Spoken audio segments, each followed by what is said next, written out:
అంటే విజేత అండ్ ప్రీతం ఆదర్శ వివాహం సందర్భంగా ఏఐసి రాష్ట్ర సమితి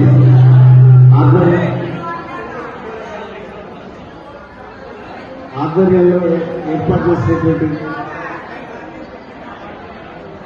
భాగంగా ఇవాళ పెళ్లిలో ఒక అసమానతలు ఉన్నటువంటి సమాజంలో ఒక బ్రాహ్మణీయ వ్యవస్థకు వ్యతిరేకంగా మనిషిని మనిషి ప్రేమించాలనేటువంటి ఒక అద్భుతమైనటువంటి విలువతో మన ఇద్దరు ప్రీతలు కానీ విజేత కానీ వాళ్ళ ప్రేమ చిగురించి ఇంత అద్భుతమైన అవకాశం మణికంఠ గారి నిర్వహణ మత్స్యారాజ్ గారి నిర్వహణ జరిగే కార్యక్రమం భాగంగా బంధుమిత్రులందరికీ విద్యార్థి మిత్రులందరికీ గౌరవ పెద్దలకు అక్కలకు అమ్మలకు ప్రత్యేకమైన ధన్యవాదాలు తెలియజేస్తూ ఈ ప్రేమ వివాహం అనేది సమానత్వానికి కులరహిత మతరహిత సమాజంలో ఒక మానవత్వం పరిడవిల్లే విధంగా ఈ బాబాసాహెబ్ అంబేద్కర్ చెప్పినట్టుగా ఒక సమానత్వానికి సూచకంగా అనేటువంటి మనం ఆదర్శంగా తీసుకోవాల్సిన అవసరం ఉన్నది.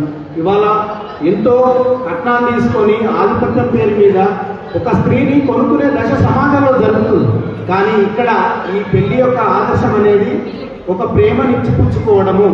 ఈ ప్రేమ యొక్క పెళ్లి 3 పువ్వులు 6 కాయలుగా వికసించే మందారలా పూసే వెన్నెలలా ఒక అద్భుతమైనటువంటి విధానంగా ముందుకెళ్లాలని కోరుతూ కలకాలము అవిశ్రాంతమైనటువంటి పోరాటాన్ని విశ్రాంతి లేకుండా ప్రజల కోసం పనిచేసేటువంటి సందర్భంలో రేపు భవిష్యత్తులో కూడా, ఎందుకంటే పెళ్లి అంటే మంచి ఉంటుంది చెడు ఉంటుంది, కష్టాలు నష్టాలు దుఃఖాలు అన్ని రకాలు వస్తాయి.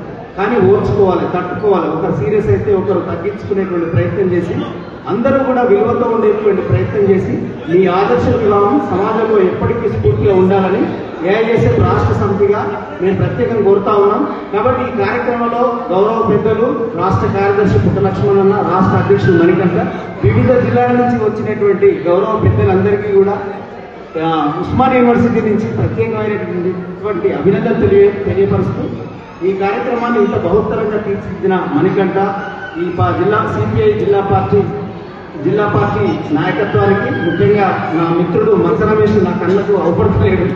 సరే, ఎక్కడున్నా కూడా ఇంత గురుతర బాధ్యతగా ఈ కార్యక్రమాన్ని తీసుకొని మంచి ఒక అద్భుతమైన అందరి పిల్లలపై చిందించే చిరునవ్వులాగా ఈ కార్యక్రమానికి ఇంత విజయవంతం చేసినటువంటి మీ అందరికీ ధన్యవాదాలు తెలియజేస్తూ నా ప్రసంగ పాఠాన్ని ముగిస్తున్నాను. నమస్కారం.